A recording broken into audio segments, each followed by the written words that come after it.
के बाहर आज तब हंगामा हुआ जब राहुल गांधी पर इल्जाम लगा कि उन्होंने बीजेपी एमपी को धक्का देकर जख्मी कर दिया। बीजेपी एमपी प्रताप सारंगी ने इल्जाम लगाया है कि उनको धक्का दिया गया, उनको जख्मी कर दिया गया और ये धक्का जो है राहुल गांधी ने दिया है। बीजेपी एमपी प्रताप सारंगी जब पार्लियामेंट की एंट्रेंस पर सीढ़ियों पर गिर गए और उस वक्त पार्लियामेंट का माहौल जो पहले से ही गरमाया हुआ था, सियासत और भी गरमा गई। आपको बता दें, राहुल गांधी और कांग्रेस के कई लीडर पार्लियामेंट के बाहर आज एहतजाज कर रहे थे। इस दौरान हंगामा पहले से ही जारी था, लेकिन जब राहुल गांधी ने पार्लियामेंट के एंट्रेंस के थ्रू अंदर जाने की कोशिश की तो वहां पर हंगामा बरपा हुआ और इस बीच जो है प्रताप सारंगी को चोट लग गई। बीजेपी एमपी प्रताप सारंगी के लेफ्ट साइड फेस में आईब्रोज के करीब ये चोट लगी है और उन्होंने बयान भी दिया। उन्होंने कहा कि राहुल गांधी ने किसी और एमपी को धक्का दिया जो कि प्रताप सारंगी पर गिर गए और उन्हें इंजरी हुई है। आइए सुनते हैं प्रताप सारंगी ने क्या कुछ कहा। राहुल गांधी, हम खड़े थे साइड में, राहुल गांधी एक एमपी को धक्का लगा जो मेरे ऊपर गिर गया और मैं नीचे गिर पड़ा।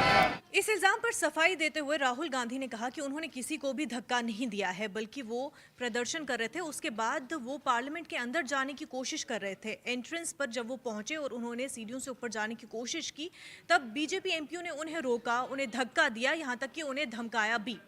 आइए सुनते हैं राहुल गांधी ने क्या कुछ कहा। आपके कैमरा में होगा, ये पार्लियामेंट की एंट्रेंस है, इसमें मैं अंदर जाने की कोशिश कर रहा था तो बीजेपी के एमपी जो थे वो मुझे ऐसे रोकने की कोशिश कर रहे थे, धकेल रहे थे और मुझे धमका रहे थे, तो वो हुआ है। इसके बाद राहुल गांधी खुद बीजेपी प्रताप सारंगी के पास पहुंचे उनका हालचाल जानने के लिए, लेकिन जब वो वहां पर पहुंचे तो बीजेपी के लीडर्स उन पर लफ्जी हमला करने लगे। उनसे कहने लगे कि क्या यही कॉन्स्टिट्यूशन का नाम लेते फिरती है Congress. They are meant to represent the country, but this is what they are doing. बूढ़े को गिरा दिया जाता है। इतना कोसा, इतना कोसा, He has not pushed you. He has not pushed you. गुंडा करने करते हो। He's such a old man. You're not even. I mean, This is not the way. give me on a glass.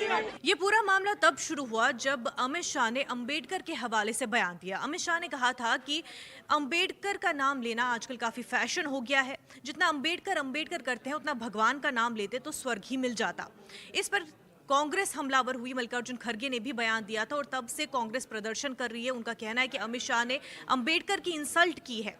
इसी को लेकर के राहुल गांधी ने भी बयान दिया। उन्होंने कहा उनके प्रोटेस्ट का सेंट्रल जो मुद्दा था वो यही था कि बीजेपी जो है वो अंबेडकर की मेमोरीज को इंसल्ट कर रही है, कॉन्स्टिट्यूशन के साथ खिलवाड़ कर रही है। अब इस पूरे हंगामे के बीच बीजेपी राहुल गांधी के खिलाफ एफआईआर भी दर्ज करेगी। मजीद खबरों के लिए आप हमारे यूट्यूब चैनल को सब्सक्राइब करें, News 18 JKLH।